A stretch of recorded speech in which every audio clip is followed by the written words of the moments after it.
Dr. Dan Goure is Vice President and Senior National Security Analyst at the Lexington Institute, a nonprofit public policy research organization headquartered in Arlington. Dan, and many of you may be familiar with him, is also a national security analyst for NBC, and I'm sure many of you have seen him at various times on NBC. In addition, Dan has held several senior positions in both private sector and the U.S. government, including serving at various times as a member of the 2001 DoD transition team, director of the OSD Office of Strategic Competitiveness, and a senior analyst with CNA, SAIC, and other organizations. In addition, Dr. Goure is a respected teacher and prolific author. He has taught or lectured at the Johns Hopkins University, the Foreign Service Institutes, various war colleges, the Inter-American Defense College, Georgetown University, and the National Defense University. He has been published in more than 24 journals and periodicals. Dr. Goure holds an MA and PhD degrees from Johns Hopkins University and a BA from Pomona College. Please join with me in welcoming Dr. Dan Goure.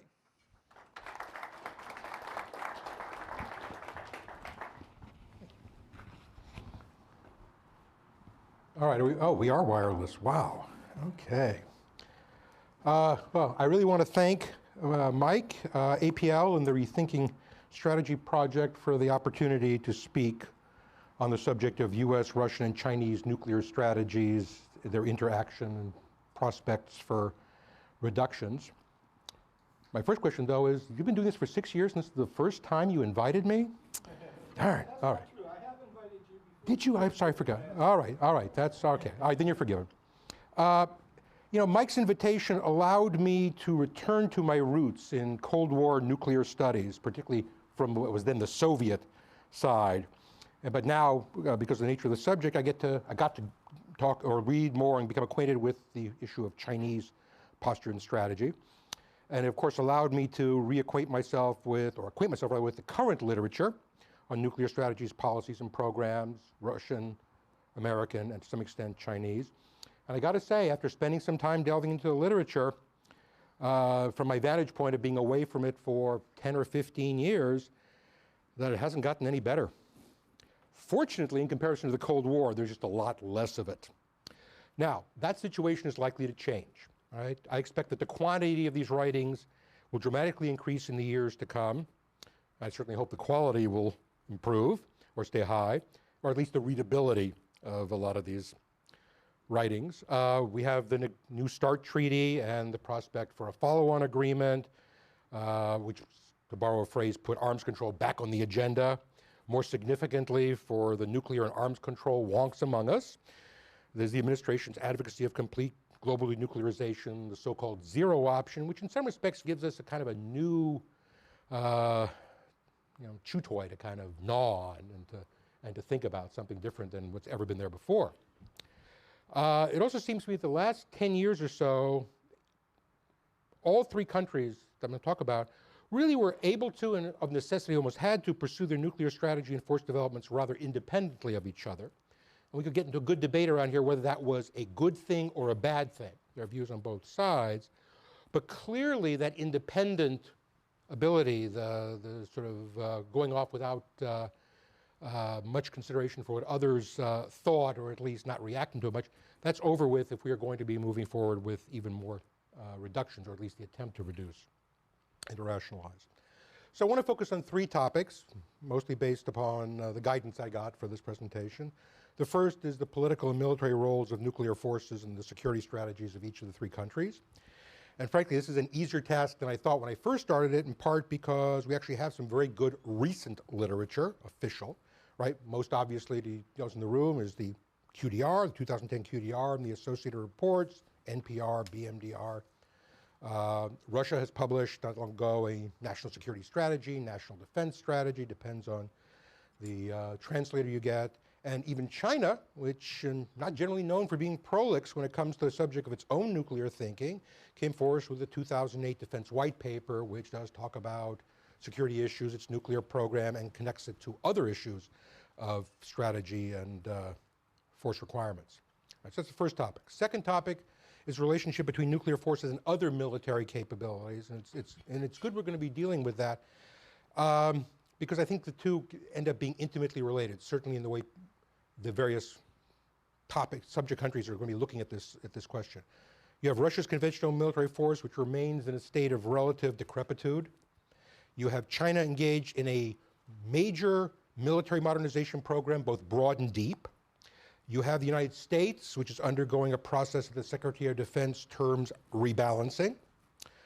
You have issues of defense budgets and their implications, new NATO strategies and all the rest. So how that all works together and what it means for nuclear forces, nuclear strategies, is I think a really important topic. You also have the emergence of new kinds of threats, whether it's so-called hybrid opponents, advanced anti-access area denial capabilities, and one which doesn't get mentioned often in this context, and the stuff I read, which is cyber warfare, which may be an entirely new area. How does it fit in? How do you think about it? How do any of these countries think about it in the context of overall strategy and forces is I think, a good question. For the U.S., of course, the rebalancing involves the deployment of missile defenses and also, at least conceptually, conventional prompt global strike, which will impact on the nuclear question. Third topic is the future of nuclear arms control, and most particularly the prospects of moving what has been largely a bilateral process, with all due respect to France and Great Britain, into a at least tripart process and possibly rapidly into a multilateral process. It may be possible to continue down the road of reductions bilaterally for maybe one more cycle. And there's been some suggestion of dropping the numbers to about 1,000 for the US and Russia, and then everybody gets to sort of jump in the pool, as it were. But I believe we're fast approaching the point that if we are going to go down, maybe even going down to 1,000, is going to require a different framework, at least a consideration of other players, and possibly their actual inclusion at some level. So let me start by talking about each of the players, their strategies, and go from there. So the first issue, right? Talk about the US, right? Well, for the US, of course, we no longer have to rely on the efforts by the Wisconsin Project on Arms Control, FAS, CDI, you name it, to figure out the size of the US arsenal. We've come clean, 5,000 and change warheads as of September 30th, I guess, of last year, 2,200 of them on strategic delivery vehicles, about 800 and change, several hundred more non-strategic weapons, and the remainder of the force is essentially reserve or inactive and awaiting dismantlement. Clearly a sharp reduction from the Cold War levels. Under New START, these numbers are going to continue to decline, although relatively modestly, to about 1,550 warheads, maximum of 700 deployed vehicles. In addition, as announced by the administration, the U.S. will be reducing its inventory of non-strategic nuclear weapons by retiring the Sea-Launched Cruise missiles. So we get a bit of a reduction. This agreement really allows the U.S. in some ways to avoid the difficult choices that some were hoping the United States would make. For example, the move to a dyad, elimination of land-based forces, or bombers. Bombers are sort of in there under different rules. In the next round, a new base camp, to use a term of art, that's not going to be possible. So we're not only going to have to talk about numbers, but from the U.S. side, and obviously certainly from the Russian side, we're going to have to start thinking about, can you maintain a triad? To what extent can you even have a viable dyad? What should that look like, and why? And I would suggest that some of the reasons we've argued historically for maintaining certain classes of forces and certain deployments pretty much ought to go away if we can convince ourselves that the logic of nuclear strategy, nuclear deterrence, or non-deterrence, strategic stability, whatever constellation of terms we want to talk about, kind of warrants going down to low numbers. In essence, what I'm saying is that, in effect, if you can talk yourself going down to low numbers, you may be over the hump with respect to questions of first strike stability, crisis stability, all those kind of things, assuming you have some balance of weapons, some sensible approach. And therefore, the kind of reasons we had all these complex arrangements and interesting mixes of forces may not be necessary as a logical question. Now, whether it will still be necessary because of the realities of the world, another question. Despite a lot of concerns going in, the administration came to office with a lot of the rhetoric when we saw some of the people who were actually in positions of authority or to influence strategy. There was a lot of concern about, how far would the administration go on nuclear weapons policy, arms control, and the like. Let me suggest, at least from my perspective, the administration has been remarkably cautious and careful. Right? The approach to nuclear weapons and strategy, in some sense, is laudable. That is, where we are now on that with the NPR and the like, is particularly laudable in light of the continuities in this administration's approach to national security with its predecessors. Now, I'm not sure I want to call it a glass half full or half empty argument. You can tout whatever pieces of the security strategy and administration policy you want, but overall,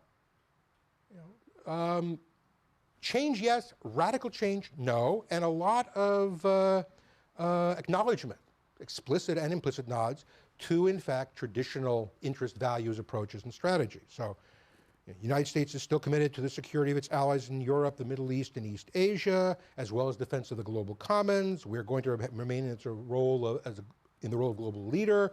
We're going to have to maintain military superiority, which kind of follows from the previous points, et cetera, et cetera. We'll exercise leadership differently. There'll be different mixes of components. We'll try some new things. But again, the kind of basics of the strategy, our interests and ours, not changed. And I think it's in light of that the NPR is also a fairly impressive document, even though it preceded the national security strategy. Kind of like a Karnak moment, it just knew what was coming. In fact, I would argue to you that many of the administration's most ardent critics on the matter of national security have really found it hard not to at least damn the NPR with faint praise, but some praise it definitely has, it needs. Yeah, the NPR has narrowed the conditions under which nuclear weapons would be used, but with enough caveats and conditions to provide plenty of maneuver room. I'm not only thinking about this with respect to Iran, North Korea, but even the comments on China, which is, I think, illustrative of that caution. Deterrence, both central and extended, maintained. The NPR really accepts the classic concept of nuclear strategy. For deterrence to work, the threat of retaliation must be credible. The consequences unacceptable, et cetera, et cetera. I would argue to you that while the NPR doesn't really explicitly so state, but the way it approaches the issues of force sizing, posture, motivations, if you will, leaves open the possibility still for limited nuclear options and a process of managed escalation. So we have not even come off of that at all. Right? So that's fairly, if you will, traditional, conservative, balanced, cautious, depending what word you like to use. The NPR's willingness to narrow the scope for nuclear use certainly reflects a view, and it's explicit, and I think we can all acknowledge that the threat to U.S. security at the moment, and that to America's friends and allies from hostile WMD use or even large-scale conventional aggression is relatively low. Now, certainly as a generalized statement. There are certain places you can say it maybe change it, but still relatively low. This is a very optimistic point. I think the documents have a certain optimistic tone to them, but frankly, so did the nuclear strategy, in their own way, the nuclear strategy and security strategy documents of the preceding administration. So it generally was based upon a positive view. It was just a matter of whether the administration decided to strut or not. Or was it walk, I guess, was the way George Bush put it. It wasn't strutting. But I think it also reflects or raises the question, reflects a belief that one of the advantages the U.S. possesses and will continue to develop is the capability to inflict, in many instances, unacceptable damage through conventional means. And that's sort of an added kind of a point of interest and even optimism. And I bring that up because I'll talk about it later in terms of what that means if that's the direction we're going with respect to reaction of the other two players and the question of nuclear balance, but also raise the question of, and if we lose that capability, or if the question is raised about our ability to inflict unacceptable damage, assuming we agree on what that means, what does that mean for then, just on the US side, going to zero? All right? It seems to me, I think, quite clear that QDR, NPR clearly accept the idea that nuclear weapons have political utility talk about reassurance and all the rest. Whatever you may think about the military utility, and I think that still holds, and that's terribly important, I think, because frankly it's always been more really the issue. It has not changed. On the question of whether nuclear reductions promote stability or the other way around, you have to have the stability in order to get the reductions. I think the NPR kind of straddles the line, ultimately though coming down on the idea that strategic stability with Russia and China is needed as a precondition for going to zero, which in a sense suggests that global peace is a condition for global denuclearization. I'm extending this a little bit, but I think that's sort of almost where you have to come out from their own statements. Interestingly enough, the BMDR, Ballistic Missile Defense Review, adds a really kind of another layer to this by acknowledging and really accepting that missile defenses, strategic defenses or theater defenses, mixed, have a central role to play in U.S. security strategy, particularly as it relates to how we reassure allies, how we deal with theater-level threats. So what we have here on the U.S. side is a measured step, if you will, in the direction of less, not a leap into the abyss, but this step, these documents really leave the big strategic questions unanswered. Simple things like, can you have deterrence at low numbers? What does minimum deterrence mean for the U.S.? What does it mean in a three-party or multi-party context as compared to the bilateral context? What about conventional forces and defenses in that context? Can you really get to zero? What does zero even look like? All that sort of is left now to be done, now to be discussed, now to be written about. So that's where the literature comes out. All right, moving to Russia. I mean, we kind of know what the numbers look like. The Russians had a few more weapons than we did on deployed on vehicles, about the same number, a little more vehicles themselves, a fair amount of reserve weapons. Where there was a gross difference, and how gross is still a matter of debate, was on non-strategic nuclear weapons. And depending on who you listen to, the disparity between US and Russian non-strategic weapons could be anywhere from 5 to 10 to 1. Becomes an issue in the next round of negotiations on reductions, and it may be a deal breaker, I will argue. The force on the nuclear side is rapidly aging. We know the Russian forces were coming down. In fact, some of the critics of the START agreement have said, it actually allows them to have more, by small number really, than they would have had if we had just sort of let nature take its course and allowed these systems to age out. The agreement also reflects in some sense the trouble that Russia's having with modernization of the force, something that may come into play in the future as a problem for the Russians certainly, and maybe even for us as we try and achieve a stable relationship, strategic relationship, whatever the level we go on.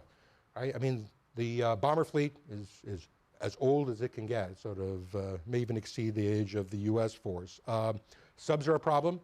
There's a Goure, Belova not moving along well. What they've got is essentially, silo-based and some mobile ICBMs, and that's about it. So, and not even the big boys anymore. We're down to about 30 of those. So it's a rapidly aging force, and don't have a lot of options for getting really clever about it, at least not that I've seen. So the U.S. interest in arms control reductions, I would argue, is a reflection of a sense of confidence that we hold about the international scene, about our security situation, and an altered perception of the threat. For Russia, however, the interest in arms control is a reflection of a sense of weakness, of being embattled. Therefore, it doesn't suggest that their approach to nuclear weapons is that they're less relevant to their security, rather quite the contrary. Russia's leadership is clearly aware of their own vulnerability, and in some cases it causes them perversely to behave more aggressively on the international stage. In addition, they're well capable of reading the tea leaves. The secular demographic, social, economic trends argues that this sort of movement in terms of weakening of Russia, and hence its vulnerability, as they perceive it, is only likely to grow.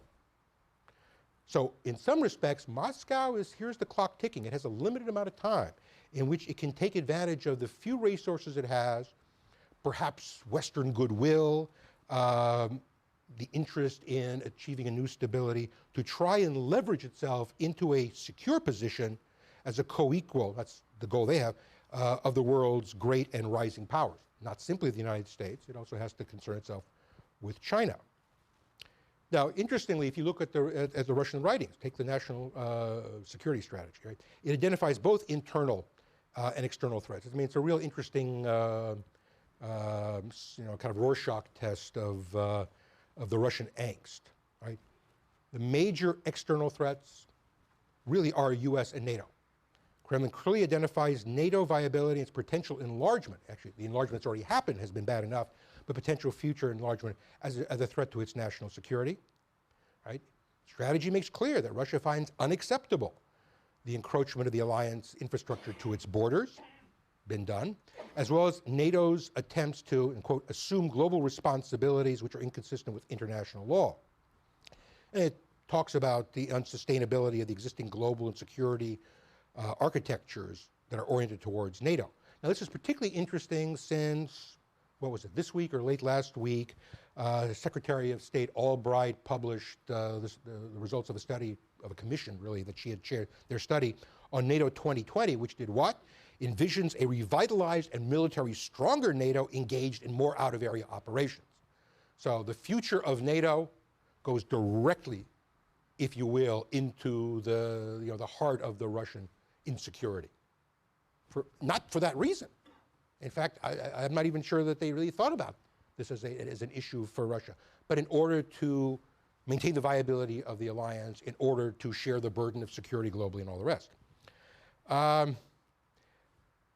Russians are in what one Russian professor called Medvedev's dilemma, right, vis-a-vis the West. On the one hand, Russia would prefer not to return to a policy of confrontation. On the other hand, the Kremlin cannot just stand by and watch the US and NATO pursue a policy that they think of as establishing military superiority. Although, in many respects, there doesn't seem to be a whole lot that Moscow can do about it, certainly without our acquiescence, and maybe not even that. The late director of national intelligence said, and I quote, "Russia continues to use its military in an effort to assert its great power status and to project power abroad, including through the use of heavy bomber aviation patrols, out-of-area naval deployments, joint exercises. Some of these activities can have great demonstrative impact rather than real military significance." This is political in nature, certainly for domestic purposes, but actually from the Russian leadership's point of view, it's externally driven. The threat analysis or picture has a domestic component. The response here is really driven to an external audience, I would argue. So, we're now back, not in great numbers, but to scenes we hadn't seen in 15, 20 years. Russian subs patrolling off the US coast, bear bombers penetrating NATO airspace, Russian warships repeating the old Soviet-era Caribbean cruise, this time to Venezuela instead of Havana, but, déjà vu all over again.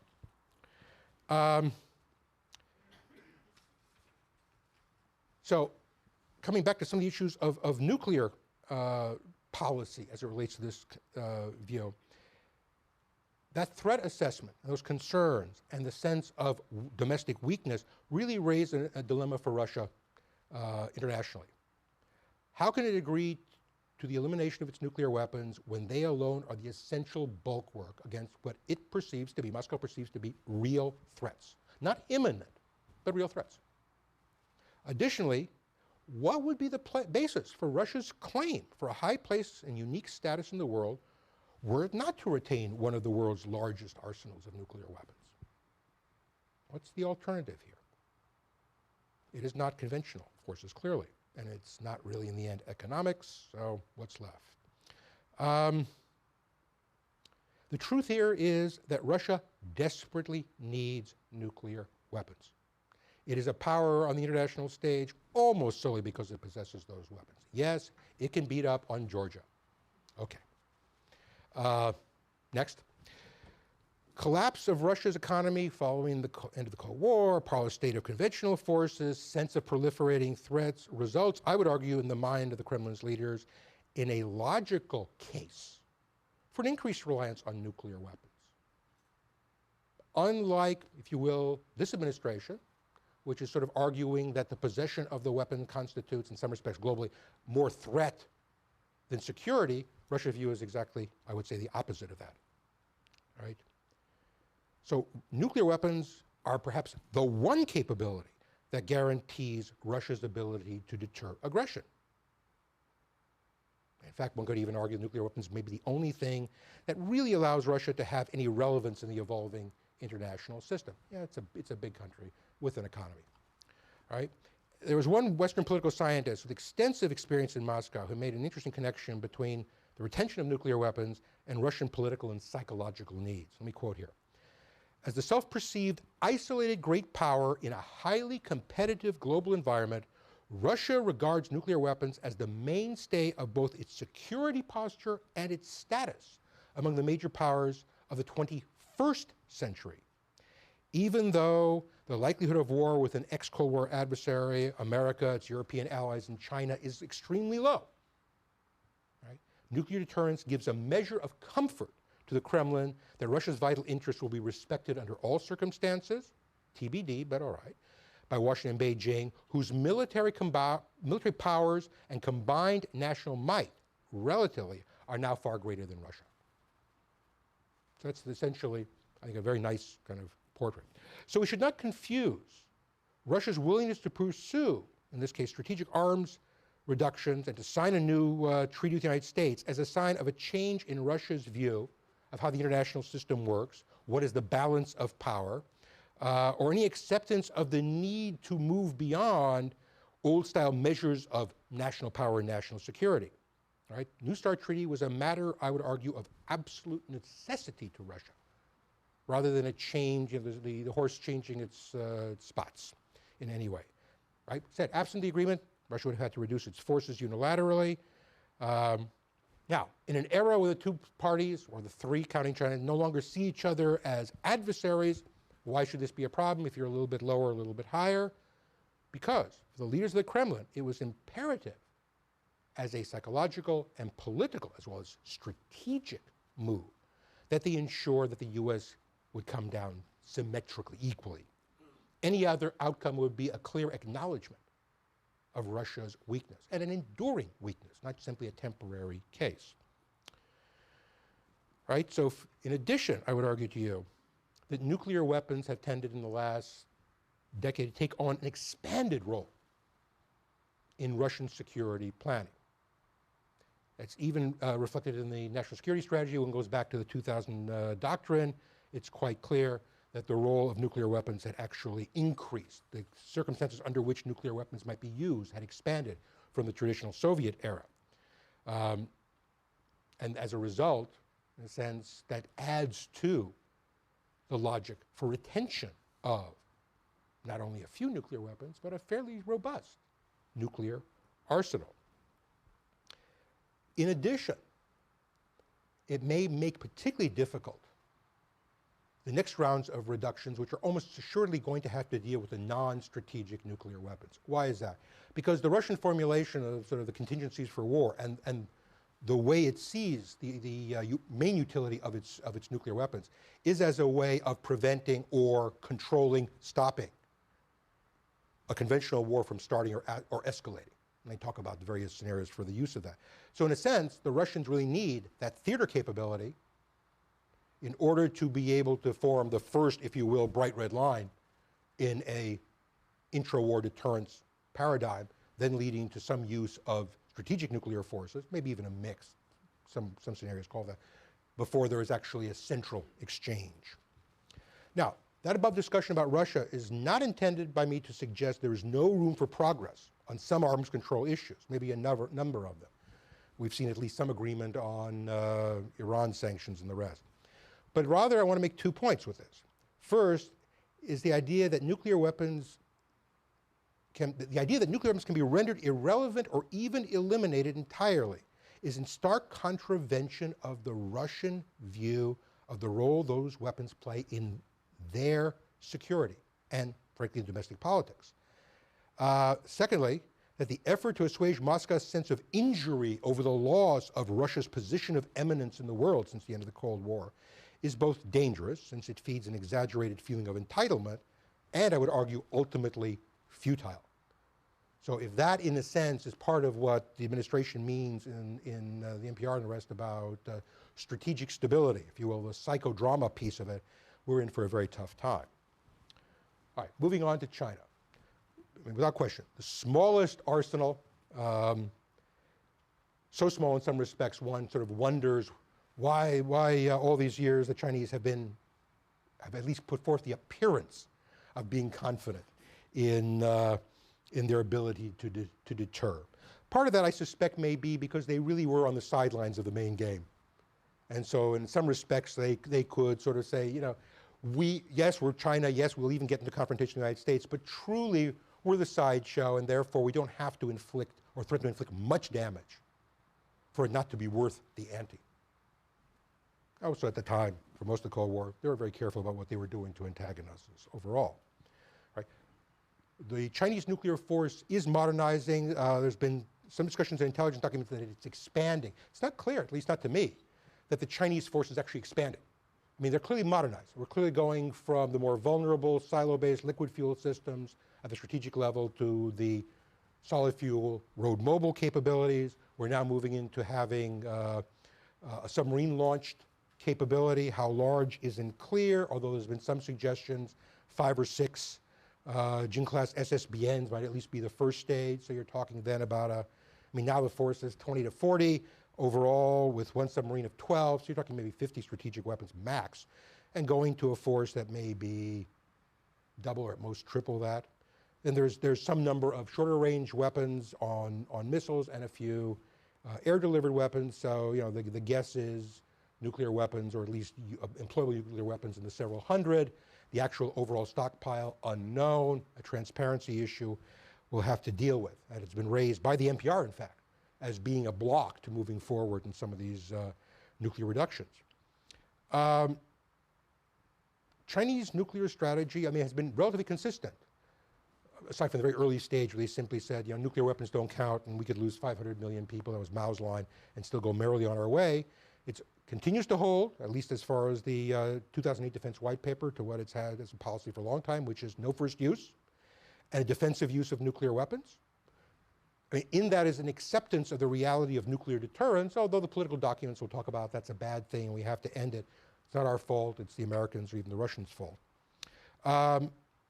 The nuclear strategy, it was really nicely summed up in one kind of pithy phrase by a retired general in a recent Liberation Army Daily article. Let me quote: "The most basic feature of China's nuclear strategy, in a nutshell," I'm not sure what the Chinese words are for in a nutshell, I have to find that out, "is to be a deterrent but to present no threat," unquote. Just a great line. I think it really speaks to the way the Chinese have approached this. Another Chinese source characterizes the current strategy as one of credible minimum deterrence. Not just minimum deterrence, but credible minimum deterrence. So although still based in part on the uncertainty surrounding, you know, sort of the numbers and all the rest, what is that minimum deterrent? Is it 20? Is it 50? Is it 100? Is it 2? Not clear, particularly in terms of what you really have to have surviving if you worry about being struck first. Not clear. But we know that they're moving to the idea of at least ensuring that the force is survivable. That is, credibility is related not simply to the ability to drop one on, but under all circumstances to be able to put enough weapons down on an adversary, on, I guess, the United States, Russia, that in fact it would be unacceptable. Credibility means that it's actually more weapons than fewer you would like to have. How many? Not clear, because I don't think, at least so far, there's no evidence that the Chinese have really done the kind of calculations that, you know, we've all known and loved in the U.S. Soviet context, you know, damage level. They talk about McNamara criteria as just kind of an off-the-hand way of referring to it. You know, get to that kind of stage, and you know you have enough, and that's clearly could be achieved at numbers much lower than what the United States and the Soviet Union or even Russia have today. The central operational context for nuclear force is the ability to execute what they call a minimum retaliating strike. So few weapons. What's minimum? Not clear. Not clear if it is, to what extent it's based upon the feelings, attitudes, beliefs of the other, those being deterred, or to what extent there's sort of at least a notional level that reflects some sense of damage, some kind of, counting the number of scalps.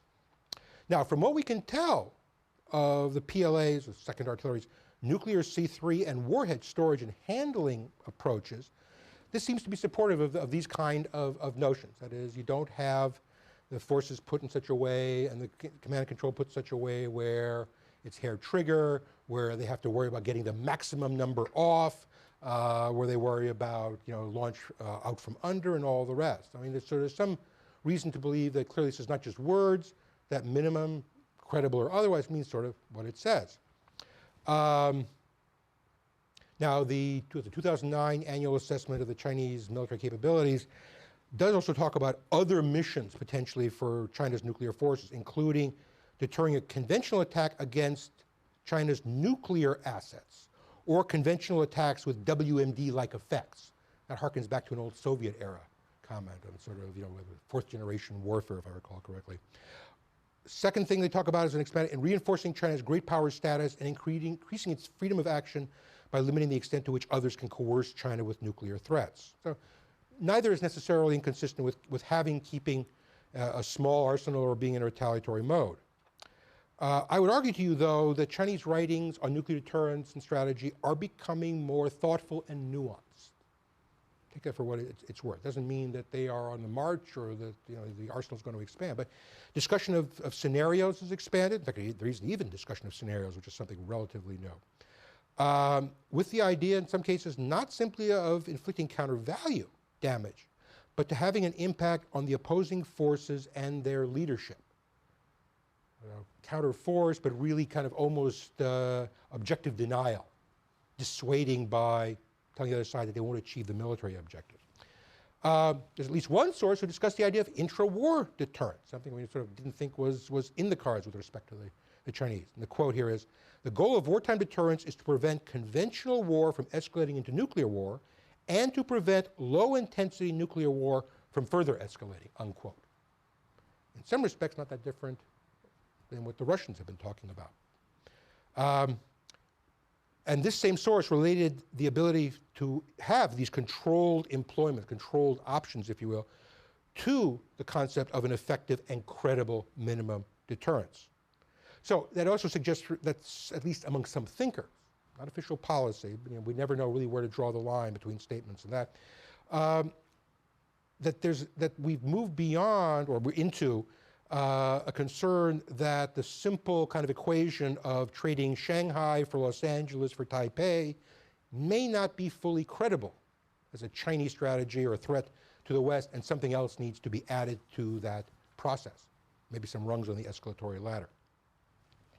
Now, in addition, there's also the question of, if you want to call it, asymmetric approaches. At least one US scholar has suggested that the PLA, the Chinese, may employ active countermeasures such as anti-satellite operations during a crisis or conflict in order to protect its strategic deterrent by essentially taking out our ability to go track it and look at it. So there would not be a nuclear first use, or not necessarily even a conventional strike against terrestrial targets or terrestrial resources that might threaten those forces, but against something that would simply make it difficult to go after their nuclear forces.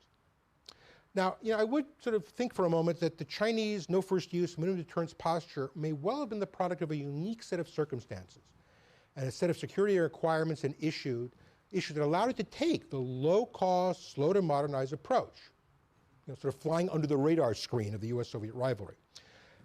I'm not sure, but I don't know, which way they'll go, that this is going to be possible for the Chinese to do in the years going forward. Its role has changed, its self-perceived place in the world has changed, its range of security interests has expanded. There's the possible development of a network of allies, Chinese allies. It certainly has economic interests now that are global in character. There's the evolution of the balance of conventional capabilities and the nuclear programs of China's neighbors. The buildup of anti-access area denial capabilities by the PLA and corresponding US countermeasures some of which, of course, involve strikes on the mainland, could lead to the desire for more nuclear options, and from that potentially the need for a larger, more secure, and more usable force, although that's not a guarantee. But we've sort of assumed that the game is sort of in one direction. US, Russia coming down. At some point it meets a modernized but still small Chinese force, and then the other French, British, whoever on the periphery. And that may be the case. On the other hand, one could think about some place where at least the Chinese come up as we come down, meet somewhere in the middle. That's the kind of more optimistic conclusion. All right, so that's sort of where all three stand. I mean, there really are some similarities, but also substantial differences in each nation's perception of the threat, perception of the others, view of the role of nuclear weapons, view of what's sufficient, view of how they get played out, all of which then has to be sort of racked and stacked and played with if we're going to get to even deeper reductions. So moving on to this question about the balance between nuclear and other forces, I think it's becoming highly important. We're clearly seeing an ongoing revolution in the means of conventional warfare. Secretary Gates has pointed out in a number of speeches the capabilities that underlie this revolution are proliferating. He's made repeated reference to this, the so-called anti-access area denial threats being deployed not just by China, but Iran and even Hezbollah. Now, at the same time, the U.S. is quite clear, and the NPR sort of makes great reference to this, that the U.S. position is conventional means, including missile defenses, offer a way of maintaining deterrence and reassuring allies while relying less on nuclear weapons and possibly even dissuading some potential proliferators from pursuing a nuclear capability. So we have, if you will, the conventional force option coming up on our side as it also increases or becomes more potent in the hands of potential adversaries. So if we're looking forward in terms of the idea of reductions, we got sort of two issues of importance or two particular concerns. One is clearly Russian conventional weakness, and the other is growing Chinese military capability conventionally. I talked about Russian weakness, but just a few more points. They have begun a reform effort. We've talked about it, they've begun it, but it's clearly questionable how far they can go, given a lack of funds, personnel, et cetera. I mean, they're now in the position, having just recently sort of had to bite the bullet and take the very difficult decision, emotionally difficult, psychological, of looking to buy advanced conventional capability. We're talking about landing ships, Mistral French-class landing craft from overseas. That was a big step. And it's not, to the Russians, sort of a statement of, okay, we can get over this, it's okay to do this. It's really clearly, in their eyes, a continuing sign of their weakness. Right. Even if they can solve the problems demonstrated by the Georgian intervention, there were many, this may mean very little vis-a-vis the chief concern, which is the US and NATO. So the perception in some respects is on the conventional side still falling behind. In fact, and this relates to also the idea that they also see us as moving up on the conventional ladder. The final report of the Commission on the Strategic Posture of the United States notes that, and I quote, ironically, our edge in conventional capabilities has induced the Russians, now feeling their conventional deficiencies, to increase their reliance on both tactical and strategic nuclear weapons. So as we come up, the Russian weakness is a real problem. China. China is focused on what it calls winning local wars under conditions of informationization, information environment. That's a horrible word. Secretary of Defense has talked about this. The DNI in his testimony has talked about all the various things the Chinese are doing, creating these anti-access area denial capabilities, on and on and on and on. I'm not sure that PLA modernization is either surprising or by itself an indicator of intent. Rather, obviously, the concern that it raises for us, and to some extent for the Russians, is the scope and pace and focus. But I think we also have to take it in context of what we are talking about in terms not only of our current capability, but also how we may respond. So proposed U.S. modernization programs is outlined in the QDR, as discussed in some very important think tank analyses, clearly oriented towards countering Chinese military modernization. The high-end threat, the name isn't often used, but it's rather hard not to see China, the map there of China behind the words. There's at least one recent cutting-edge analysis, which is retrieving a great deal of attention in this town, which emphasizes all kinds of strikes on the mainland, blowing corridors, destroying the Chinese integrated air defense, taking out their sensor systems, and on and on and on and on. You know, I would point out that during the Cold War, homeland attacks were always considered something of a bright line, whether they were conventional or nuclear. Let's remember back to the days of INF deployments and Russian concerns about the implications of conventional strikes, Pershing Glickam strikes on Russian targets for what was then the possibility of escalation. The Russian threat perception really does talk about the problem for that country of conventional forces on both sides, that is the Chinese and American, and by some extension in the hands of at least some of our allies and maybe even some third parties.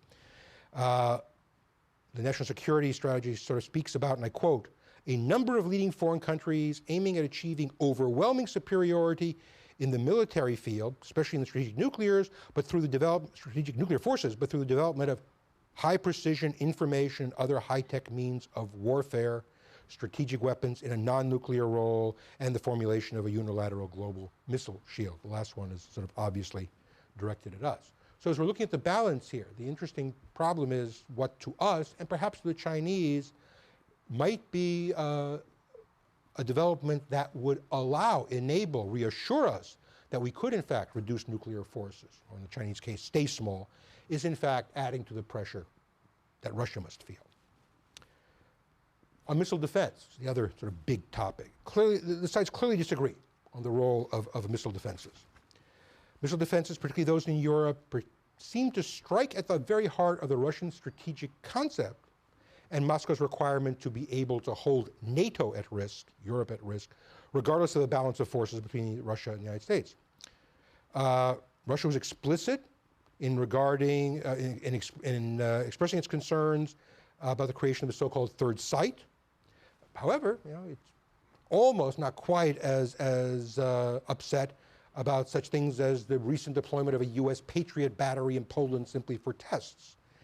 I mean, in part, this reflects Moscow's abiding interest in being able to threaten the continent, but there's also a certain sort of reality to it. I would point out that the current administration's plans for a phased adaptive approach to missile defenses, and when you actually kind of push on what are you eventually able to do or planning on doing, I mean, you find that the eventual deployments call for sites, you know, like roses petals scattered all across Europe, enough to protect the entire continent from Iranian or other missiles. Well, is this a platform for the deployment of a real anti-Russian missile defense? Or put it the other way, all right, so Russia is willing to go down in numbers, but we've had this Iranian defense, and now whatever residual forces the Russians are willing to or have to accept are devalued to some degree by this capability. Clearly a problem.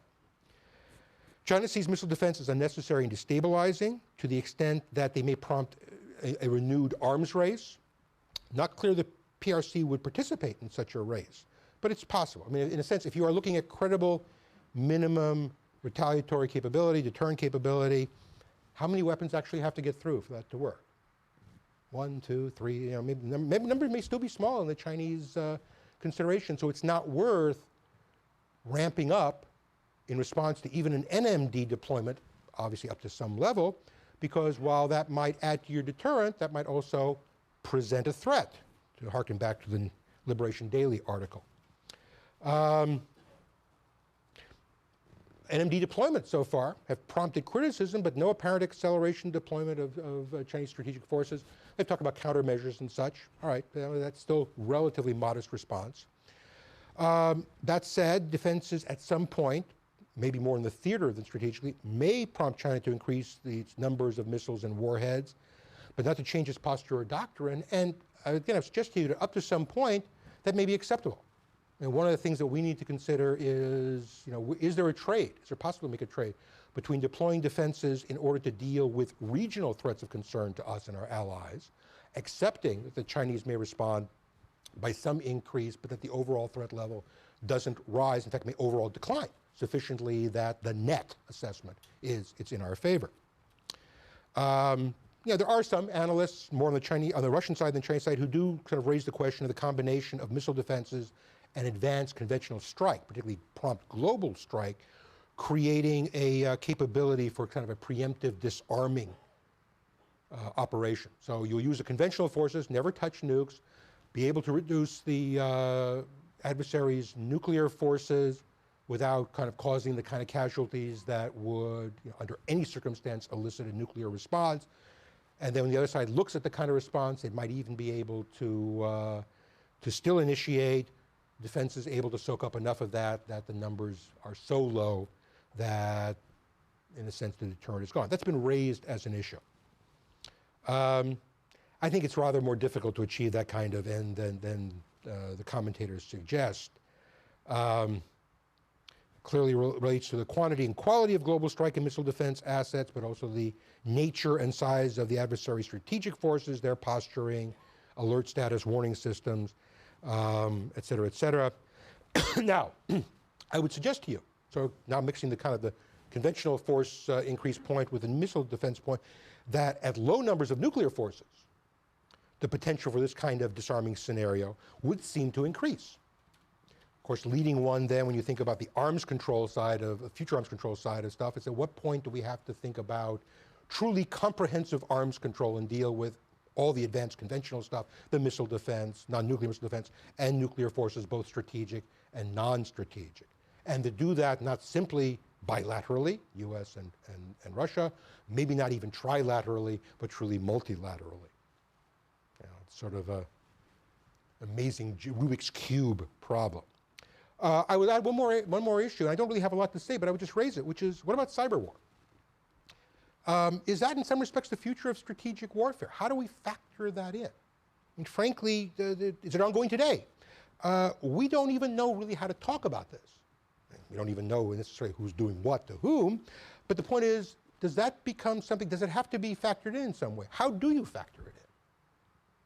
Or, as in some of the historic arms control agreements, even those that are reduced forces, are we simply replacing one form of warfare for another? Now, I suppose if it doesn't involve new debts, that may be a good thing, even if all our computers get fried. But a question worth raising, one of those kind of tough questions that we're nowhere near able to even discuss amongst ourselves here, much less, I think, take it out to an international audience and have anything sensible said about it. So, I mean, the balance questions and where they're going are terribly important, I think, and central to the future of the sort of nuclear relationship between the three parties, and frankly, at this point, rather unsettled. It's not the kind of stable basis, when we had CFE, INF, and all the rest, we could then go on the strategic side, knowing that we had sort of done a fair amount, we in the Russians, or the Soviet Union then, to kind of manage the conventional competition. We're not in that place with respect to the future conventional competition, whether it's on offensive or the defensive side. And that's going to weigh on any effort to reduce nuclear forces in the future. So going on to the future of nuclear arms control, and a little bit on the zero option. I said in my introduction that I thought we might be on the threshold of this kind of new at least interesting era in nuclear literature, if not actually in changing the state of play and coming to a brand new set of relationships. But there are clearly things that stand in the way. First, can and must the US and Russia go lower before the process can be multilateralized, and where is that point? Now, the global zero people talk about either 1,000 or 500 as the point when you multilateralize, and frankly, which is it? Or is it 200? I mean, these things matter, and I suggest we don't even have the analysis to know, as a political issue, much less as a kind of military technical question, as a question of exchanges and balances and surviving and all this, what numbers really matter. So, do we need another round? Do we go right to multilateralization with all of its own problems? Now, China has dismissed the idea of entering into discussions on reductions of its own forces until the US and Russia bring theirs down further. The suggestion, it's not stated explicitly how far they would have to go, is sort of come down to around our end of the pool, come into the shallow end before we're going to allow you to kind of bring us into the talks. Now, in addition, the Chinese writers have proposed a number of steps that need to be taken in order to reduce the role of nuclear weapons in Russian and US national security policies. Most obviously, they want a no first use declaration, but also, for example, we should no longer list countries as targets, something we have done in the NPR. We should remove nuclear weapons deployed outside national borders. maybe, but that's still kind of TBD, and the practice of providing nuclear umbrellas to other countries, i.e. extended deterrence has to go as well. Now, it's not clear whether these are preconditions. This is not kind of official government statement, but could be, or simply kind of thoughts that the Chinese have about how one gets to a place where we can all comfortably enter into discussions of very low numbers or of even going to zero. But from a U.S. and I would say certainly a Russian point of view, this adds a lot of burden to the process of just getting the numbers down. And I'm not sure it's necessary. Maybe. Necessary in a technical sense or in kind of an operational sense. Maybe politically necessary.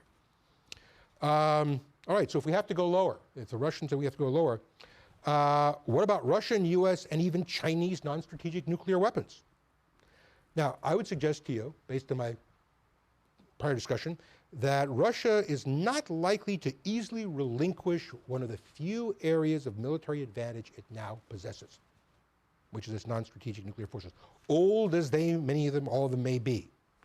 One old-time Cold Warrior, Andrei Kokoshin, has made the case, in fact, in a writing in 2009, for Russia's retention of a superiority in tactical nuclear weapons in light of the threats that it allegedly must confront.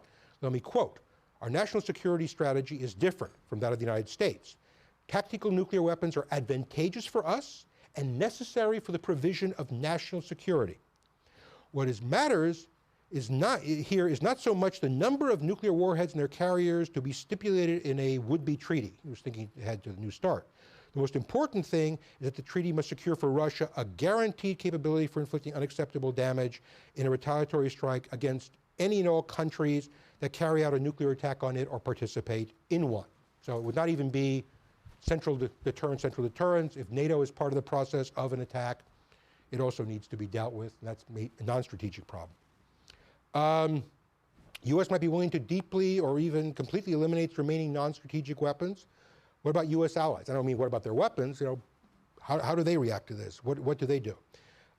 Getting them on board may be a protracted process all on its own, but even if they were okay with the idea, and some already have expressed some interest in this, some governments at least, would we be? That is, one reason for having the weapons deployed overseas forward, the theater weapons, was to ensure that our allies had some skin in the escalatory game. Also to ensure in some respect that there was a seamlessness of the latter. It wasn't this jump start to everything blows up, but you had a logical relationship between deterring conventional or even limited aggression to deterring nuclear use, to deterring theater nuclear war, to deterring all-out nuclear war. Will Americans, Congress, the decision makers be willing to be the only ones at risk? Now, this is the proverbial war fought over Europe's head. Now, if we all get rid of when we all get rid of nuclear weapons, not a problem. In the meantime, the idea of essentially Europe or other allies being true free riders on this particular issue may be a non-starter politically in the United States, should not be left out. Chinese non-strategic nuclear weapons pose a threat to Russia, key U.S. allies, friends such as India, and even U.S. bases in the Asia-Pacific region. Unless all of Beijing's neighbors are non-nuclear, obviously Japan, but also India, would China have any interest in giving up its regional deterrent even for deeper reductions in U.S. and Russian strategic arsenals? So that given the size of the Chinese force, that rapidly gets to the point of saying you can't really make it a three-ball problem. Us, Russians, and the Chinese. Once you get to sort of involving the Chinese, you almost have to involve everybody else. And so it goes from two-party problem to a multi-party problem in what amounts to one fell swoop. Third issue, then, is missile defenses.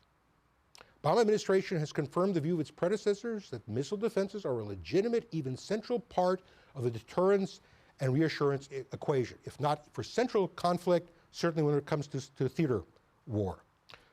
Provide reassurance to allies in Persian Gulf, Northeast Asia, Europe, et cetera, that might otherwise be only attainable by explicit nuclear guarantees. I mean, there's a bit of a kind of a irony here, which is the missile defenses, which may cause you problems on the central, in central strategic relationships, are being put out there so that we can overall reduce the role of nuclear weapons in our security policy. But in so doing, you may increase the interest in nuclear weapons on the part of some of the people you're also concerned with. It's a, I didn't even chicken or egg, I'm not sure quite how to describe it. It's a real dilemma for us.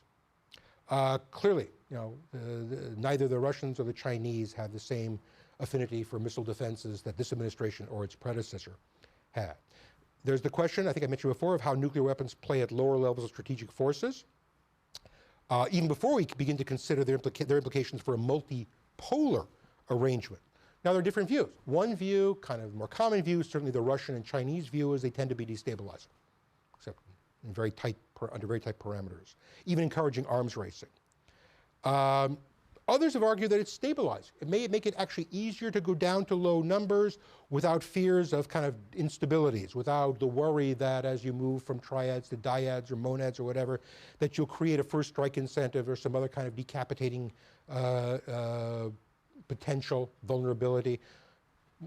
And one could even conceive of a world in which defenses are introduced and then withdrawn, but that involves kind of a real I think sophisticated strategic analysis, strategic argument, which we're, again, not able to make. Russia and China clearly have two basic problems with the U.S. pursuing effective theater defenses. The first is the impact of those defenses on their efforts to deploy superior theater capabilities, including non-nuclear. Second is their belief that theater defenses, particularly if interconnected and connected to space-based and other mobile sensors, could be a dandy platform for the creation of a full-up, global, strategic, disarming defensive capability. Again, tougher to do in practice, we all know, but one can at least have some sense of why the concern might be there. How one assuages it, what's the levels of defenses that are, on the one hand, appropriate for the theater missions, but not sufficient to actually threaten the retaliatory capability of Russia or China, and how it changes as the number of offensive weapons change. TBD, we don't know. We haven't really done the analysis. Okay, and then the third issue is, do you want limitations on conventional, or fourth issue, conventional prompt global strike? I mean, are you even going to have that? But if you do, what does that mean? Do those kind of forces in and of themselves, in sufficient numbers, or if the target set is sufficiently small, constitute a destabilizing capability? Are we going to be faced with new kinds of Pearl Harbors with small, very precise weapons? I mean, there clearly may be a blurring of the line as we go forward between these destabilizing strategic conventional capabilities and those required for ensuring deterrence, reassuring allies, dissuading potential nuclear proliferators, thereby allowing those who go that route to reduce reliance on nuclear forces, a dilemma all its own. All right, so we have some problems and things to get through before we can even get to this notion of really dropping the numbers down. But let's assume we sort of get through all that. What then? Okay. So the really interesting time come when these issues are resolved, and we can think about all these other really juicy problems. I mean, those who remember the great times during the Cold War of modeling exchanges between us and the Soviet Union, and all the issues that went into that, and the timing and signaling and on and on and on, know how much harder, just from that experience, the problem becomes when you increase the number of players by even one, going from two to three. And beyond that, we know, the data from sociological and psychological studies, how unstable three-party relationships are. Always the problem of two ganging up on one. I would also argue to you that in most instances, the history of multilateral arms control is not encouraging. That is, when you have a ban, chemical warfare treaty, or even bio, all right, you can sort of say everybody allegedly gets rid. But when you're talking about these sort of, let's stabilize at controlled levels, the history isn't good. Look at the interwar naval treaties, which is often referred to or referenced as a kind of historical example of what the nuclear treaties might be like in general. They established quantitative and to some extent qualitative stability, at least at first. Of course, they were based on the idea that the weapons were the problem, not the politics, which turned out to be entirely wrong. One might even say, as a kind of cautionary to us all, that the effort at naval arms control may actually have helped to have precipitated World War II, in particular by radicalizing Japanese politics and creating the opportunity for a nationalist militarist clique to seize power. You have the treaties. I'm not sure if it was the Washington or London Treaty, and the Japanese immediately start a process of assassinating political leaders and all the rest, leading to what amounted to an internal coup. Now, cautionary note here. Clearly, the precondition for really low numbers, much less zero, is acceptance of minimum deterrence as a principle. This, in turn, requires that the participants in that process disentangle themselves from the political or strategic commitments and interests they have that require security guarantees. In this respect, the Chinese may be right. You do have to essentially eliminate the nuclear umbrellas in order to bring those numbers really down. And it's not simply a numbers question. I'm not talking about because the target sets are so large. I am talking about essentially what happens when one has to essentially think about an escalatory process in the nuclear deterrence, nuclear retaliatory business, which doesn't allow you to get low, plus, creates additional major problems in terms of move, counter move, either in the arms buildup or arms build down, or actually in the exchange of weapons. If the only problem were the United States, with a set of alliances, minimum deterrence might even be possible. But we, the Chinese, even the Russians, exist in a web of relationships that make it very difficult to completely disentangle ourselves, much less obviously go down to zero. But if you pursue that, this entanglement kind of leads naturally to the separation of US force levels from those of Russia, France, and Great Britain.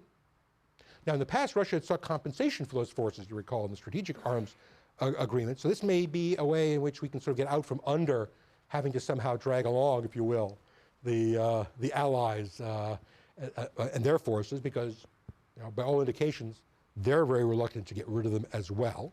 Discussing it, yes. Get rid of them, hard to believe.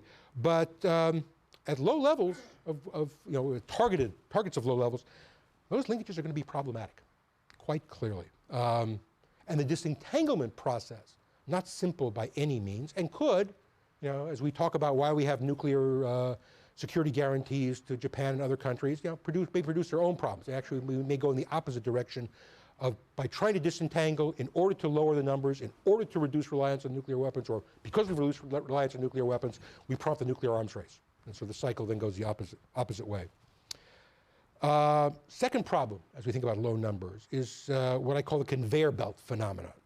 This is the one in which the nuclear relationship between country A and B impacts on how C sees B's posture, which causes C to create forces or changes force posture. That now is a concern to country D. That pulls the plug on the whole exercise. Right? Not possible. I mean, you start to think about Pakistan to India to China to us to then Russia on the next side. Not that hard to get into the 6 degrees of separation on nuclear force options. So even if we can do the proverbial 3-ball juggle, we better be prepared to be able to juggle a lot more than that. And I would argue, we don't even know how to begin to do that. Kind of last point in this whole question of where we go.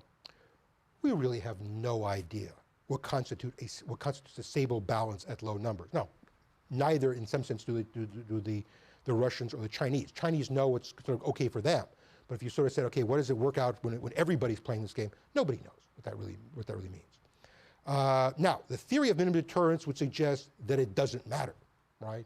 1, 2, 3, some tiny number hitting counter value targets, and that's good enough. But I will argue that it probably will, certainly until such time as universal peace breaks out.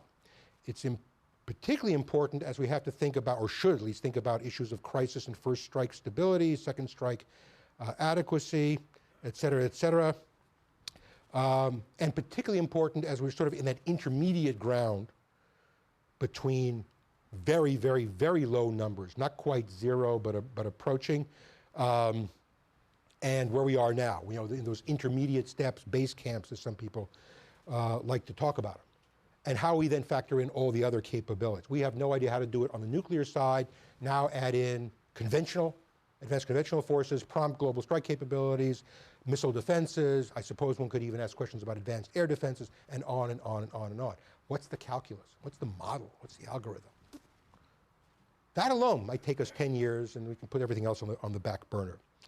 So look, current proposals for 1,000 weapons is the next step with 500 vehicles or whatever the number is, and then maybe half that, and then proportional reductions, and then finally zero. It all sounds nice, almost too much so. What's the analysis behind any of that? I would argue there isn't any. I mean, it's a spot on the wall.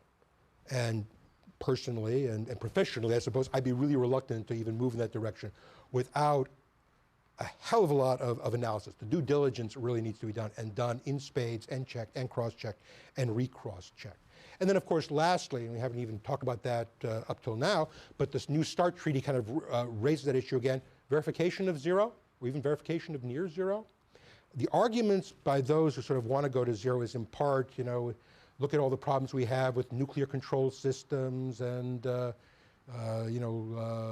everybody very with hair trigger and scared launch and all the rest. Well, if these systems that we have spent a lot of time, a lot of money, a lot of effort, can be spoofed, can be surprised, what happens when you're trying to put together for the first time a global, complete, true, without exception, no sparrow shall fall verification system for a zero world?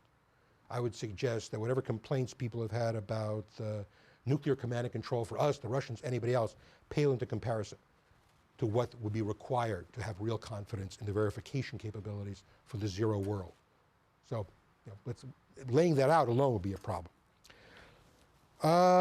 Now, let me give you just a couple points of conclusion, if I can, which is, from the US point of view, let me talk about that for a moment.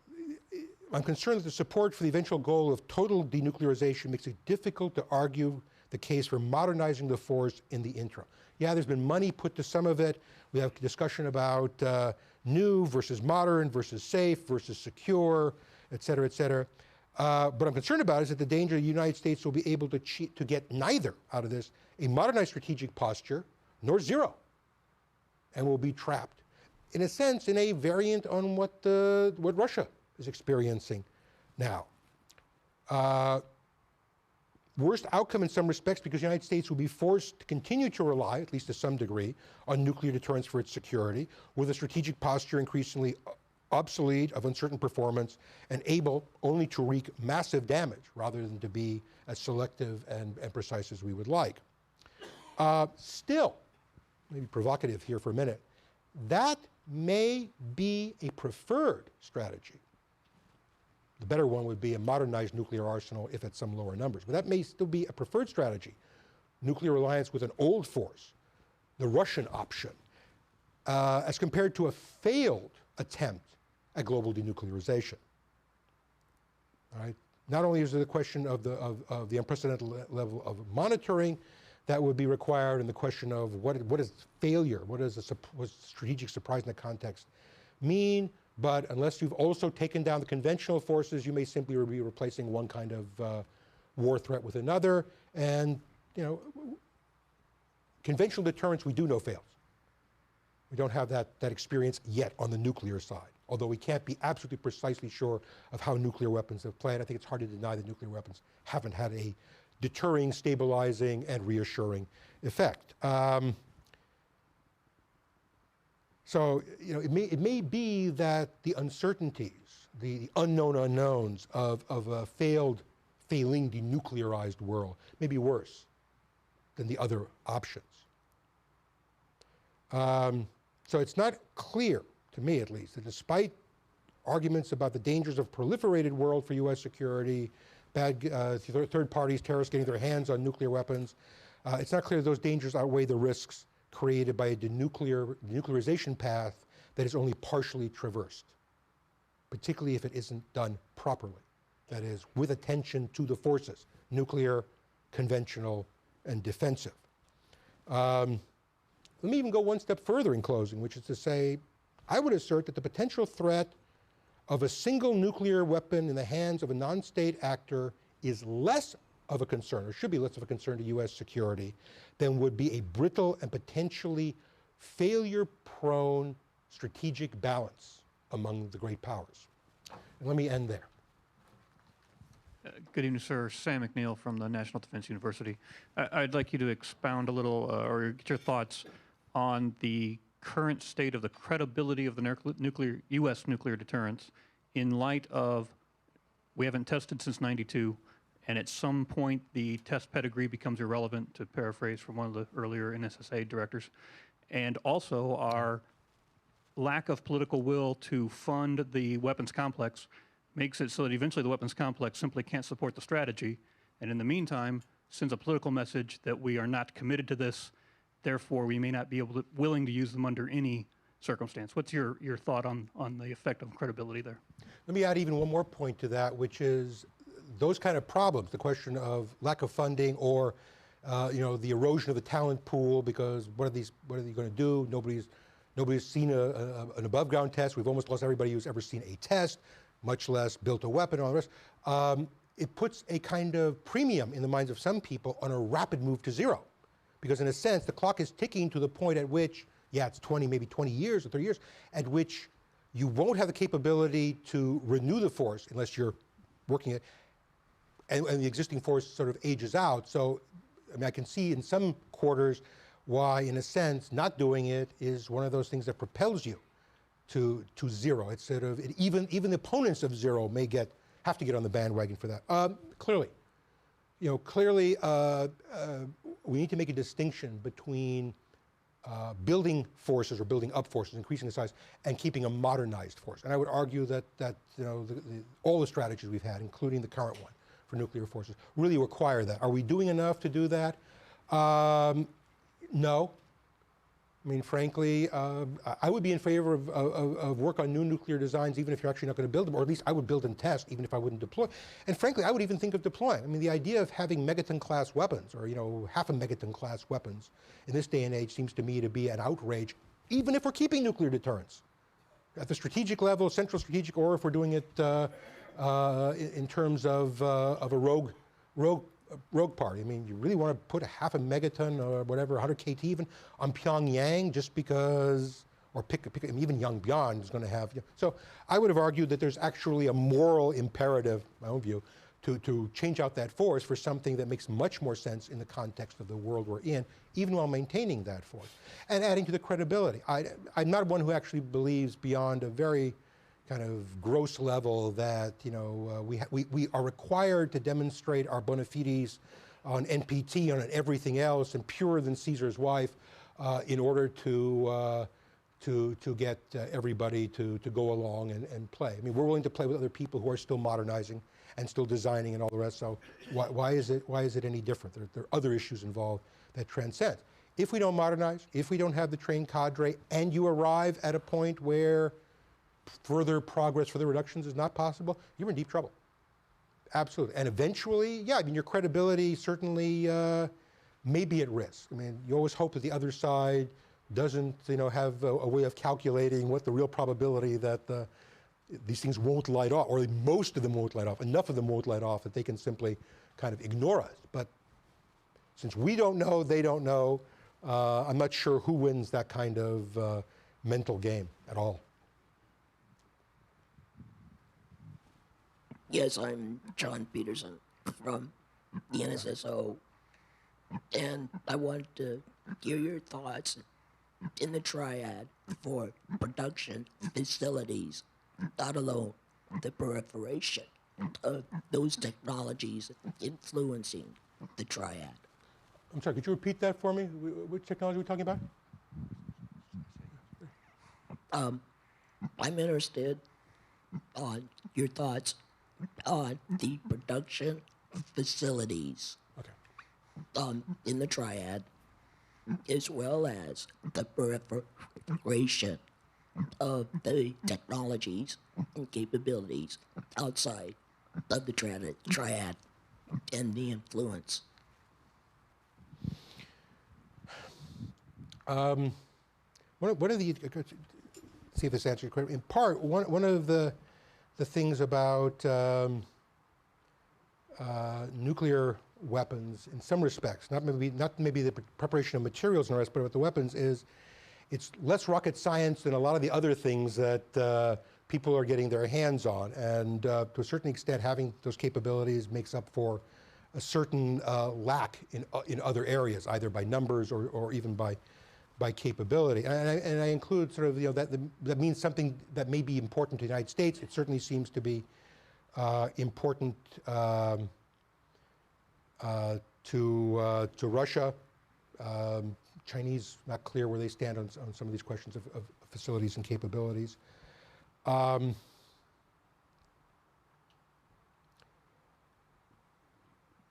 I'm not sure I have, that's about as far as my thinking really goes on that topics.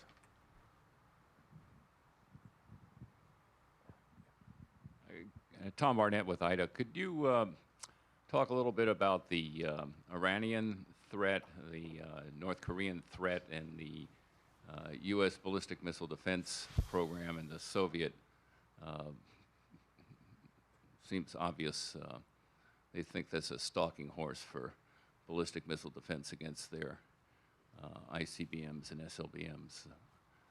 Where do you see that coming out? And we often make appeals to the Soviet self-interest to ballistic missile defense and to limiting Iranian capabilities, but that seems to be... First thing I would point out is that Russia, and even to a large extent China, seem to be rather kind of sanguine about having these nuclear threats on their border. They certainly aren't engaged weren't and aren't engaged in stopping them the way that we would like to see them engage, which sort of suggests, back to my point about, who's the adversary here, and then what does that mean for nuclear forces and disarmament, that for the Russians certainly, and even for the Chinese, the problem is not these rogue states, right? It's us, NATO, us, our allies, and the like. And in that context, of course, you have an interesting divide, chasm even, between the sides, because we see the deployment of certainly that phased, adaptive, theater-oriented defense, even this administration does, as being absolutely vital to dealing with those kind of rogue threats, and not something, for all the obvious reasons, character of the weapons, trajectories, et cetera, as having anything to do with the strategic deterrence of either Russia or China. And not really even given the numbers for their non-strategic forces. They see it differently, and I think partly because they see deploying those kind of capabilities as, for example, into Eastern Europe, as a visible, credible, continuing, valuable sign of U.S. commitment to those countries, to the alliance, a kind of physical connection, right? A communications connection, an intelligence sharing connection, and all the rest, which they would rather not see. That's where you get the protest, even the Patriot battery going in. I mean, give me a break here. In addition, the systems we're talking about deploying in sufficient numbers, in the right locations, with the right queuing, can be effective up to a point, right? And then you start to have problems as you get to have longer range missiles you're trying to deal with, and higher accelerations, plus, separation and maybe even eventually countermeasures, although that may be a way down the road, at which point let's assume we even got to that stage. The Russians were acquiescing to this, the Chinese sort of just held their tongues. But at some point, if these threats continue to advance, you'd have to go to, adaptive theater defense plus, and then things become sticky again. So, I mean, one isn't out of the woods just because you've said, for the moment, standard missile THAAD, get rid of NMD and GBI, or third sight in GBI, and all is fine with the world. How effective those systems are going to be against the new threats or the longer range threats, I don't know. And clearly, even on standard missile, I mean, we're making progress in that, and we've done very well in terms of hitting things, but you'd really like to have the 2B, the more advanced system, sure that it was going to make it. Right, that we were going to have that advanced one before I put all my eggs in the basket of the program the current administration is going with. So I mean, my own view was the third sight made a lot of sense because the technology risk was still too high for the period we're talking about. And things go wrong, governments change, so it was a risk we should not have taken, from my view.